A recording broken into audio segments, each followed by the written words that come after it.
स्वागत है आप सभी लोगों का मेरे चैनल साइंस टू टेक्नोलॉजी में। मैं अनुपम विपुल आपका स्वागत करता हूं आज के शो कंप्यूटर वेडनेसडे में।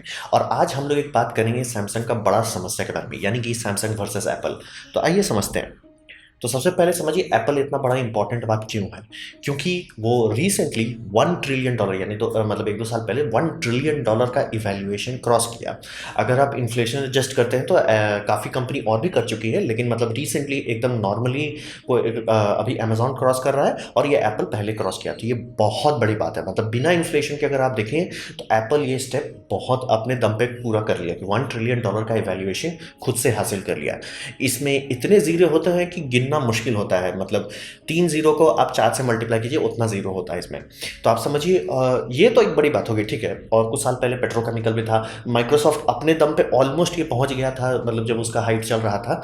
तो ये इतनी बड़ी बात नहीं है कि इस पे बहुत हो जाए, लेकिन उनकी ब्रांड लॉयल्टी बहुत हाई है। ये ब्रांड लॉयल्टी के कारण सारी कंपनी एप्पल को फॉलो करती है। ब्रांड लॉयल्टी का मतलब ये होता है कि आपका फ़ोन रिलीज़ होने वाला है, जो कि आराम से ऑनलाइन डिलीवरी आप ले सकते हैं, आराम से आप 1-2 दिन रुक सकते हैं फ़ोन लेने में, आप ऊपर नहीं चले जाएंगे। लेकिन तब भी लोग रोड पे बैठ जाते हैं कि हमको आईफोन खरीदना है, हम उसके लिए वेट करेंगे ताकि जिस रात को लॉन्च हो, जिस रात को दरवाज़ा खुले, उसी टाइम हमको मिले।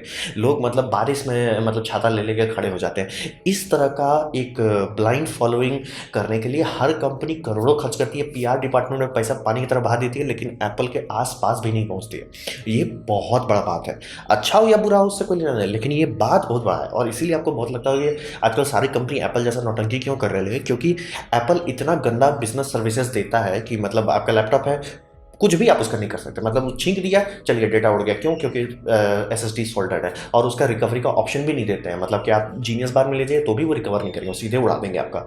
तो मतलब आप समझ सकते हैं कि जेन्युइनली एक प्रोडक्ट के मामले में इनकी क्वालिटी बद से बदतर हो गई। मतलब ऐसा खराब टाइम आ गया कि भैया आप लैपटॉप खोल रहे हो, उसका बैटरी टूट जा रहा है, क्यों? क्योंकि पैसा बचाने के लिए उन्होंने रिबन पावर को कम कर दिया, जो कि नेक्स्ट वाले में फिक्स किया। फिर कीबोर्ड का जो अभी कीबोर्ड गेट हुआ ही, तो आप सब लोगों को पता ही है, इतना गया गुजरा कीबोर्ड बनाना, जो मतलब लोग उस पर ये केस किए। केस इतना बड़ा था कि मतलब एप्पल हारा, उसको ठीक करना पड़ा कीबोर्ड को, और वो उनका नया मैजिक कीबोर्ड था। तो आप समझ लीजिए कि मतलब एप्पल कुछ भी करे तब भी उसकी ब्रांड लॉयल्टी इतनी रहती है और उसका वैल्यू बढ़ते से बढ़ते से बढ़ते चला जा रहा है। और आप शुरू में बोल सकते थे कि शुरू में एंड्रॉयड उतना कंपैटिबल नहीं था कि, और ना ही उतना पॉलिश था कि वो एप्पल से भिड़ सके। ये बात एकदम सही है, लेकिन अभी भी तो लोग एप्पल के पीछे भाग रहे हैं। ये ब्रांड लॉयल्टी के पीछे सब कोई चाहता है, हर कंपनी चाहती है कि हम टट्टी भी रिलीज कर दें, लोग उसको खरीद लें सोना समझ के। तो एप्पल ये कर चुका है, ये बहुत बड़ी बात है, एप्पल ये कर चुका है। तो अब इसको कंपेयर करते हैं सैमसंग से। तो सैमसंग के बाद ये समझिए, सैमसंग के पास उतना स्टॉक वैल्यू नहीं है, लेकिन उसका रियल वैल्यू बहुत ज़्यादा है। यानी कि सैमसंग के पास लगभग सब चीज़ है। और मैं जब चीज़ बोल रहा हूँ, मैं बड़े बड़े चीज़ की बात कर रहा हूँ, जैसे कि वो बुर्ज खलीफा का कॉन्ट्रैक्टर था और मिलिट्री व्हीकल्स भी बनाता है। हाँ, मिलिट्री फाइटर जेट्स भी बनाते हैं, ये समझ लीजिए। और शिपिंग कंटेनर्स का भी इनका बिजनेस है। मतलब बेसिकली इनके पास 80 कंपनीज हैं जो मतलब एक सैमसंग अम्ब्रेला के अंदर है। और वो 80 कंपनी लगभग सारे से सारे चीज़ को कवर करती है। इसमें पेट्रोकेमिकल इनके लिए एक साइड डिपार्टमेंट है, पेट्रोकेमिकल अरे साइड में रखो। सेमीकंडक्टर इंडस्ट्री बड़ा इंडस्ट्री है, वो है। फिर इस कंज्यूमर इलेक्ट्रॉनिक्स छोटा सा एक तो साइड में एक तो है। फिर हैवी इंजीनियरिंग डिपार्टमेंट है जो मतलब कंटेनर शिप ये सब बनवाने का काम करता है, क्रेन बुलडोजर ये सब बनाने का काम करता है। तो समझ लीजिए इनके पास बहुत बड़ा, मतलब साइज के मामले में बहुत बड़ा है। और इनका ये समझना कि ये इतना बड़ा कवरेज रखते हैं कि इनके पास डिफेंस कॉन्ट्रैक्ट से लेके सेमी कंडक्टर तक आता है। ये बहुत बड़ी बात है। और ऐसा नहीं कि ये डिफेंस इनका सिर्फ नॉर्थ कोरिया में, साउथ कोरिया में चल रहा है, ये इंडिया भी इससे मतलब ये खरीदा जाता है। तो समझ लीजिए कि बहुत बड़ा, बहुत पहुंचा हुआ चीज़ है। और इनका पोर्टफोलियो रियल है। यानी कि मान लीजिए कल से किसी कारण से एप्पल का ब्रांड लॉयल्टी खत्म हो जाता है, एप्पल डूब जाएगा। मतलब जितना स्पीड से ऊपर गया उतना स्पीड से वो डूब जाएगा, सैमसंग को फर्क भी नहीं पड़ेगा। इसीलिए जिस दिन सैमसंग का वो फोन में ये प्रॉब्लम आ रहा था कि उसका बैटरी में डैमेज निकल रहा था, बैटरी बूम हो जा रहे थे, उस दिन भी उनका प्राइस बढ़ते ही जा रहा था, स्टॉक प्राइस। क्योंकि उनका सारे एसेट्स जो हैं रियल हैं। मतलब आप कुछ भी कर लो, अगर दुनिया पूरी तरह तबाह नहीं हो जाती है तब भी आपको कंटेनरशिप का तो जरूरत पड़ेगा, डिफेंस का तो जरूरत पड़ेगा, बिल्डिंग का तो जरूरत पड़ेगा, और बहुत सारे जैसे इंश्योरेंस, हॉस्पिटल, ये सब का तो जरूरत पड़ेगा। इनका पास अपना एक मेडिकल डिपार्टमेंट है जो रिसर्च में लगा हुआ है। उनको ये काम नहीं है कि दवाई बेचो उससे प्रॉफिट करना, नहीं, रिसर्च पे कि नए मेडिकेशंस बनाओ। तो समझ ली इनके पास बहुत बड़ा, मतलब एक पोर्टफोलियो जिसको कहते हैं ना, मतलब इनका पोर्टफोलियो के सामने अच्छी अच्छी कंपनी खड़ी नहीं हो सकती। और इनका ये भी फ़ायदा है कि ये नॉन चाइना है, यानी कि ये चाइना में भी मैन्युफैक्चरिंग करते हैं, वियतनाम में भी करते हैं, इंडिया में भी करते हैं। तो ये मतलब समझिए एक्चुअली इस लेवल पे खड़े हैं, इस लेवल पे रिडंडेंट हैं कि एक कंट्री के नीचे जाने से इनको कुछ नहीं फ़र्क पड़ेगा। मतलब फ़र्क ज़रूर पड़ेगा, ऑब्वियसली इनका प्रॉफिट कम है। हाँ, 1-2 अरब डॉलर की जगह पे सिर्फ मतलब आधा अरब आएगा, ठीक है, लेकिन हैंडल कर सकते हैं। मतलब समझिए ये बहुत बड़ा है। मतलब इसका साइज़ को समझना आम लोगों की बात नहीं, क्योंकि ये कॉर्पोरेशन में नहीं गिनाता, इसको कॉन्ग्लोमरेट में कहा जाता है। इतना बड़ा ये है। तो अब बात करते हैं, इतना बड़ा है, इतना एक्सपीरियंस्ड है, तो ये क्यों लटक जाता है? क्यों कभी भी सैमसंग को एप्पल के जैसा नहीं बोला जाता? जबकि सैमसंग का एक्सपीरियंस के मामले में तो इतना आ गया कि भैया वो मान लीजिए प्रोडक्ट बनाएगा, उस पूरा प्रोडक्ट चेन को वो फॉलो कर सकता है कि भैया ठीक है, हम मोबाइल फ़ोन में आ गए, मोबाइल फ़ोन को शिप तो करना पड़ेगा, शिप करने के लिए शिपिंग तो चाहिए, लो भैया हम वो शिप भी हम ही ले आते ताकि उसका भी प्राइस ओवरहेड खत्म हो जाए। तो इतना चीज़ होने के बाद भी ऐसा क्यों हो रहा है कि सैमसंग का जो पब्लिक रेपुटेशन है, मतलब ऑब्वियसली आम आदमी ही उससे चीज़ लेता है, वो क्यों नहीं है उतना अच्छा? उसका एक कारण आता है कि लोग एफर्ट डालते ही नहीं है एक्सपीरियंस पे। एप्पल का एक चीज़ ज़रूर अच्छा था कि एप्पल डिज़ाइन में, यानी कि जब आप प्रोडक्ट इस्तेमाल करेंगे तो आपका एक्सपीरियंस कैसा होगा उस पे बहुत मेहनत करता है।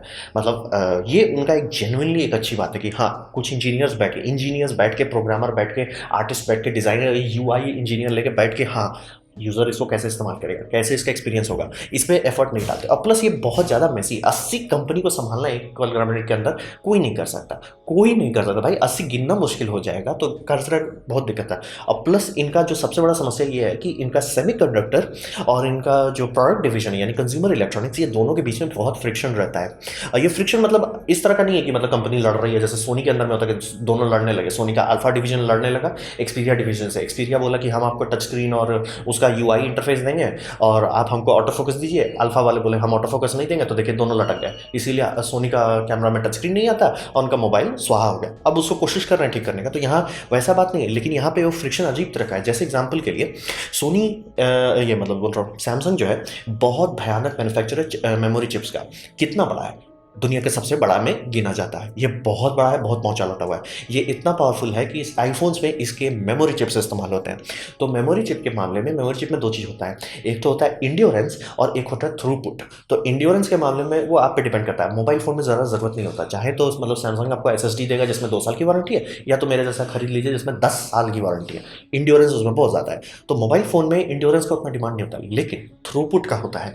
आईफोन में काफ़ी बार से काफ़ी लोग कहते हैं यार एक अलग तरह से बटर जैसा स्मूथ है। रैम तो उसमें उतना है नहीं, तो क्यों स्मूथ है? क्योंकि जो मेन चिप लगाया जाता है, यानी कि जो मेन मेमोरी होती है, सिस्टम मेमोरी, वो बहुत हाई क्वालिटी का रहता है। उसका थ्रूपुट यानी जो पाइप से कनेक्टेड है वो मोटा रहता है। वो सैमसंग बनाता है और सैमसंग अपने फ़ोन में नहीं डालता है, क्योंकि सैमसंग सेमीकंडक्टर और जो कंज्यूमर इलेक्ट्रॉनिक्स है उसका अच्छे से मतलब तालमेल नहीं बैठा रहता। मतलब सैमसंग सेमीकंडक्टर सैमसंग एक्सोनोस बना रहा है और आप कहोगे एक्सोनोस क्या गुजरा है, नहीं ऐसा बात नहीं है। एक्सोनोस बहुत तगड़ा है और मतलब स्टार्टिंग में क्या गुजरा था, ये बात एकदम सही है, एकदम मतलब इसका कोई मतलब नहीं था। लेकिन आप सोचिए देखते देखते इसका बेंचमार्किंग ऐसा हो गया कि अभी का टोटल एवरेज मानेंगे तो 10% कम है ये इससे मतलब स्नैपड्रैगन के कंपेयर में, क्वालकॉम के कंपेयर में।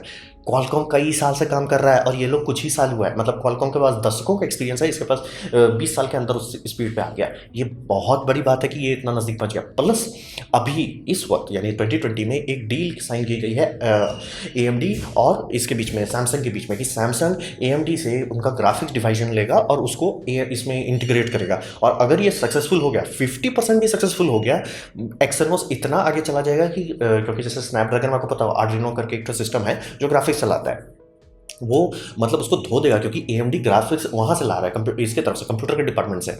तो ये दोनों का अगर इंटीग्रेशन अच्छा से हो जाए, बम बम चलेगा। तो फिर लोगों को एक्सोनोस प्रोसेसर पे भरोसा क्यों नहीं है, कि मतलब एक्सोनोस प्रोसेसर फील क्यों नहीं आता, एंजॉय क्यों नहीं आता? क्योंकि पॉलिशिंग नहीं करते। मतलब हार्डवेयर बनाने वाला, जैसे जो बंदे लोग हैं जो OLED बना रहे हैं, उसको उनका काम नहीं इंटीग्रेट करना, उनका काम नहीं है कलर कैलिब्रेट करना। वो अब बना के आपको दे देंगे, आप रिक्वायरमेंट दो कि भैया हमको 5 करोड़ चाहिए स्क्रीन चाहिए, वो बना के दे देंगे। आप उसको यूज़ कैसे करते हो वो आप पे होता है, वो कंज्यूमर डिपार्टमेंट वाले में होता है। यहीं पे सैमसंग का जो अंदर से जो मतलब एक पावर है वो यूज़ नहीं कर पाते। एग्जाम्पल के लिए हाई रिफ्रेश रेट मॉनिटर, आजकल सब लोग मोबाइल फ़ोन में चाहते हैं कि भैया हमको 60 हर्ट्ज से ऊपर जाओ, 90 जाओ या 120 जाओ। 120 एमोलेड आने लगा, रेजर फ़ोन में आया, फिर आसूस में आया। अब आपको गेस कर सकते हैं कि वो किसका बनाया हुआ था? सैमसंग का बनाया हुआ था। तो सोचिए सैमसंग के खुद के फ़ोन में उनका हाई रिफ्रेश रेट नहीं आया शुरू में, जबकि वो आराम से सैमसंग इतना आगे चल रहा था कि 2 साल से 3 साल का वो एडवांटेज रख सकते थे कि हम लॉन्च कर दिए, कोई और नहीं दिखा सकता मार्केट में इसको। तो उसमें यही ये जो मतलब एक एक नॉन पैशनेट एक्सचेंज जो हो रहा है इनका टेक्नोलॉजी बनने में और कंज्यूमर डिपार्टमेंट में, इसके चलते इनके प्रोडक्ट शाइन नहीं करते कि मतलब इसको कोई छू ना सके। अब बात करते हैं आप और हमसे, हम इस सब का क्या लेना देना है।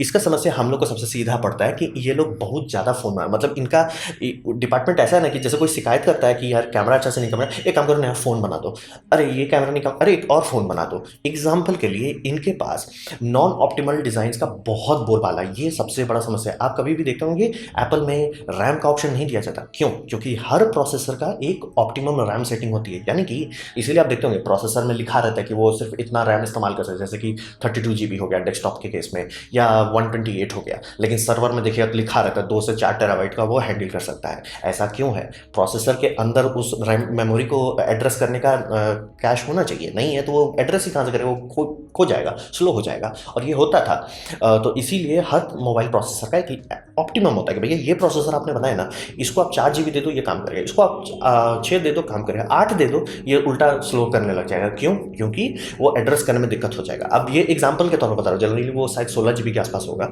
तो वहीं से बताइए कि जब भी सैमसंग कोई फ़ोन बना रहा है, यानी उन्होंने जो प्रोसेसर लगाया उसमें एक ऑप्टिमम नंबर है। जैसे कि एग्जांपल के लिए 4 GB और 6 GB, 6 GB ऑप्टिमम मान लीजिए है कि वो प्रोसेसर 6 GB को अच्छे से एड्रेस कर सकता है, इस्तेमाल कर सकता है, और 6 GB रहने से ऑब्वियसली 2 GB ज़्यादा है, ताकि मतलब आपका ऐप का ओवरफ्लो भी हैंडल हो जाए।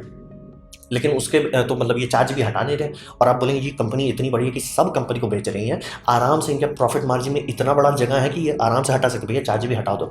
उससे ये फायदा होगा कि ये जो मतलब हर मॉडल में ये जो ऑप्शन निकालना है कि रैम कम बेसी करो, वो बहुत गलत ऑप्शन है, नहीं होना चाहिए। क्योंकि रैम चेंज कर देने से तुरंत फर्क पता चल जाता है कस्टमर को कि भैया इसमें यार थोड़ा सा फील नहीं होता। खास करके जो लोग कुछ ज़्यादा गेम खेलने का शौकीन रहते हैं, और गेम में आजकल एसेट्स आने बहुत ज़्यादा बढ़ने लगे हैं, तो वो सबके दरमियान में तुरंत पता चल जाएगा कि भैया ये 4 GB का है, ये 6 GB का है।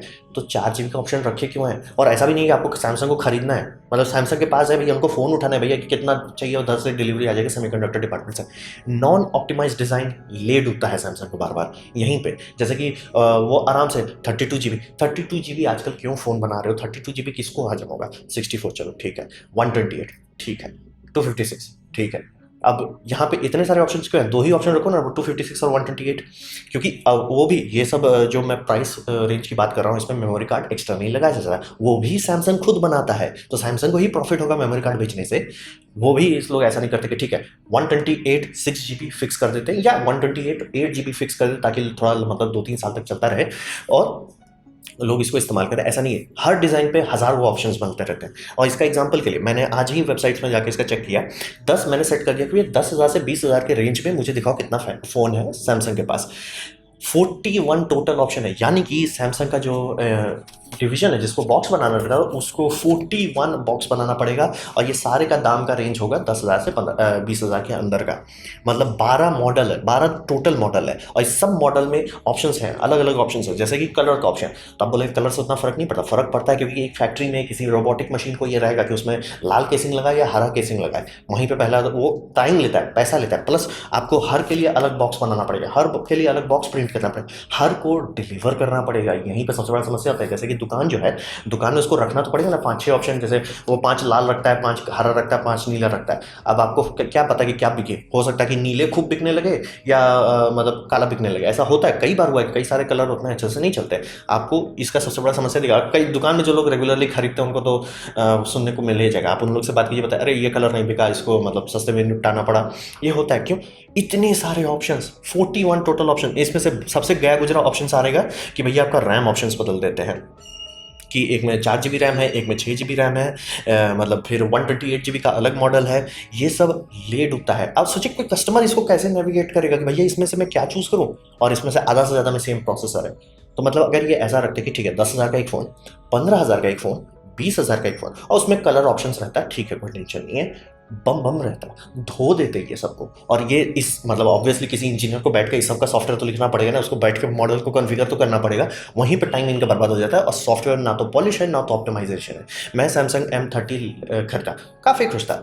M30s कुछ दिन में रिलीज़ हो गया, कुछ दिन मतलब मैंने खरीदा और 6 महीना भी ठीक से नहीं हुआ, तुरंत रिलीज़ हो गया, और उसमें जो जो प्रॉब्लम था M30 में उसको ठीक कर दिया। चलो ठीक है, वो होता है। फिर उसके बाद वो M30s था, फिर M31 रिलीज़ किया गया, और ये सब मतलब 1-2 साल की बात नहीं कर रहा हूँ, इतना जल्दी-जल्दी टाइटली लॉन्च करना है, जो भी खरीदेगा वो फ्रस्ट्रेटेड हो जाएगा और प्लस लोग हाथ खड़ा करने पे आ जाते हैं कि भैया इसका मतलब जब भी मैं खरीद रहा हूँ आप तो अपडेट करते हैं। वन प्लस को भी ये पता है कि वो मतलब ये ऐसा करना बुरा होता है, तो वो स्टैगर कर रहे हैं कि प्रो को 1 साल रिलीज़ करेंगे, अगले साल नॉर्मल रिलीज़ करेंगे ताकि 2 साल का मन को शांति रहे। तो ये सब करना सैमसंग को लीड डूब रहा है, यही कि 41 ऑप्शंस, 41 समझ लीजिए 10 से 20 हज़ार के बीच में 41 ऑप्शन है।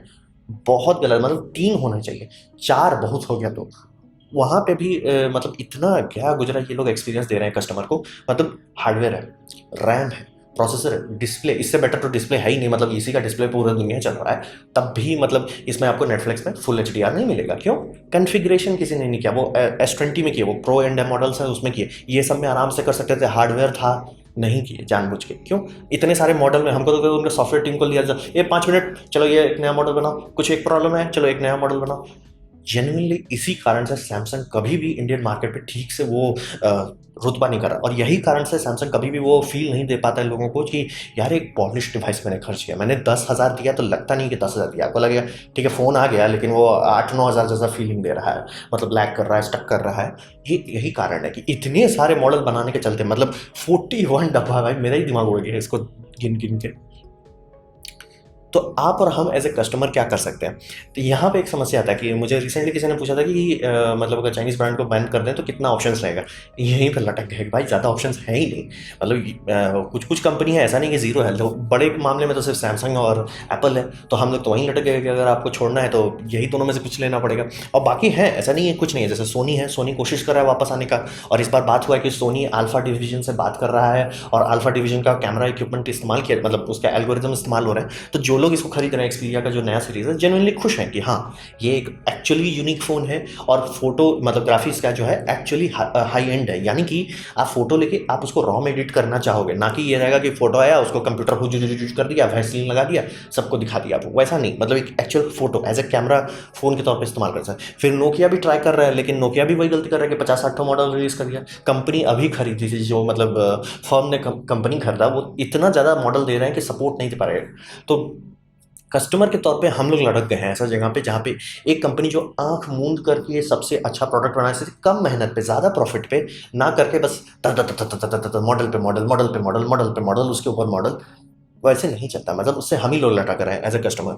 और इसके हिसाब से हम लोग करना क्या चाहिए? मतलब मेरे हिसाब से आप लोगों को क्या करना चाहिए?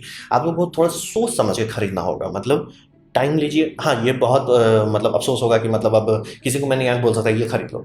आपको 10 बार अब चेक करना पड़ता है कि अच्छा ये मॉडल है। जैसे एग्जांपल के लिए सैमसंग के कुछ मॉडल्स में है 3 कैमरा है और सब चीज़ सेम है। दूसरा मॉडल है उसमें 4 कैमरा है, लेकिन उसमें 4 जीबी का रैम है। अब क्या इंपॉर्टेंट है आपके लिए कि चौथा कैमरा इंपॉर्टेंट है या 4 जीबी मतलब 6 जीबी का रैम इंपॉर्टेंट है? समझिए, तो हम लोग को थोड़ा सा ज़्यादा सतर्क होना होगा, खास करके सैमसंग के केस में। मैं एप्पल को सक्सेसफुल होना नहीं चाहता हूँ, क्योंकि एप्पल जो बिजनेस प्रैक्टिस करती है वो जेन्युइनली मतलब जिसको कहते हैं अनएथिकल है, जेन्युइनली अनएथिकल है। मतलब आप अपना लैपटॉप नहीं रिपेयर करोगे, आपने बेच दिया, आप रिपेयर नहीं करोगे, ठीक है कोई बात नहीं, मैं दूसरे के पास रिपेयर कर नहीं, आप उस पर मतलब टैक्स लेके मिसाइल लेके फायर करने पे आ जाते कि भैया वो तुम रिपेयर कैसे कर दिया हमारा दूसरा प्रोडक्ट को। अरे भाई मैं रिस्क ले रहा हूँ ना, मैंने आपसे सामान खरीदा, आप बोल रहे हो कि भैया हमको $600 लगेगा इसको रिपेयर करने। मैंने दूसरे दुकान में गया, वो बोलता है ठीक है हम 100 में रिपेयर कर देंगे। वो रिस्क मैं ले रहा हूँ एज ए कस्टमर, मैं रिस्क ले रहा हूँ। आप क्यों उसमें मिसाइल दागने आ जाते हो कि कस्टमर का एक्सपीरियंस खराब हो रहा है? एक्सपीरियंस तो वहीं खराब हो गया जहाँ आप बोले हमसे $600 में एक तो नॉर्मल रिबन केबल ठीक करना पड़ेगा। तो ये जेन्युइनली अनएथिकल चीज़ है। एक अनएथिकल मतलब हर एक एथिक्स के जनरल में इसे अनएथिकल कहा जाएगा। और ये है कि मतलब ऑलमोस्ट फ्री लेबर का इस्तेमाल करके वो कर लो, फिर लेकिन दूसरा उसका जो क्लोन बनाने लगे या मतलब थर्ड पार्टी सेलर से उसका इस्तेमाल करें, उसमें मिसाइल दागने लग जाओ। मतलब जेन्युइनली मैं नहीं चाहता एप्पल जीते। सैमसंग केस में सैमसंग परफेक्ट नहीं, सैमसंग भी वही चाहता है कि वो भी उस जगह पे आ जाए कि मतलब वो कुछ भी बेच दे, लोग खरीद ले। मतलब सोचिए आईफोन इतना क्या गुजरा आया कि उसका फ़ोन का मोबाइल एंटीना किसी ने नहीं चेक किया कि भैया फिट हो रहा है कि नहीं। तो जब एक बड़े लोगों ने पूछा कि भाई बिल गेट्स से बोल रहा हूँ, स्टीव जॉब्स से, कि भैया नेटवर्क क्यों नहीं आ रहा है इसमें, you are holding it wrong, that was iPhone 4। मतलब एंटीना किसी ने चेक नहीं किया कि कहाँ पे आदमी, नॉर्मली आदमी ऐसे हाथ में फ़ोन करता है, आपको ऐसे पकड़ना पड़ेगा और ताकि जाके वो सिग्नल ठीक से रिसीव कर पाए। ऐसे ऐसे डिफेक्टिव प्रोडक्ट्स भी बिक जाते हैं। तो जेनुइनली मतलब मुझे एप्पल से यही प्रॉब्लम है कि अनएथिकल है मतलब। और इसको जितना लोग सपोर्ट करते हैं, एप्पल को जितना लोग बाकी सारी कंपनी हाथ खड़ा कर देती है। जैसे कि एग्जाम्पल के लिए लिनोवो ऐसे लैपटॉप बनाता था जो मतलब 1981 के लैपटॉप्स अभी तक चल रहे हैं। मतलब लोग अभी आपको दिखा देगा, अभी टाइप कीजिए ओल्ड लिनोवो थिंकपैड्स, अभी तक लोग यूज़ कर रहे हैं। हाँ, कब बना है? 1981 का है, 1990 का है, अभी तक यूज हो रहा है, यूज कर रहे हैं लोग। उसमें मतलब ये कर रहे हैं, प्रोसेसर स्वैप कर रहे हैं, क्योंकि इतना बम बम बनाया गया था। लेकिन उसको जगह पे सब लोग एप्पल एप्पल करता है, तो लिनोवो भी बोलते हैं हम भी टट्टी बनाते हैं। तो वही इसीलिए मैं जनरली एप्पल से हिट करता हूँ। मतलब एप्पल से एक्चुअली मुझे कोई प्रॉब्लम नहीं है, प्रॉब्लम है उनके जो कस्टमर्स होते हैं उससे, कि मतलब आपको दिखाना है कि मेरा बड़ा है तो बोल दो ना भाई, मैं इसलिए खरीद रहा हूँ कि दिखाना है। नहीं, इसमें ये है वो है, था शुरू में, लेकिन अब तो वो हट गया। वो मतलब एक टाइम था कि एप्पल मतलब आपका बैटरी शॉर्ट कर देगा 18 महीने में, जो जिसके चलते कैश इन ऐसे इतने पॉपुलर हो गए। ठीक है, हम आपको देंगे प्रोडक्ट और प्रोडक्ट को टाइम पे डिटोनेट कर देंगे ताकि वो खराब हो जाएगा। ठीक है, चलो ठीक है, एटलीस्ट 18 महीना तो ठीक से चलेगा। उसके बाद ऐसे प्रोडक्ट्स हो गए कि भैया वो 18 महीना भी नहीं चलेगा। और वो ट्रैश कैन के बारे में तो बात ही नहीं करना है। वो पहली बार हुआ कि एप्पल एक्चुअली हार गया कि भाई नहीं नहीं, ये थोड़ा सा ज़रूरत से ज़्यादा हम लूटने पे आ गए।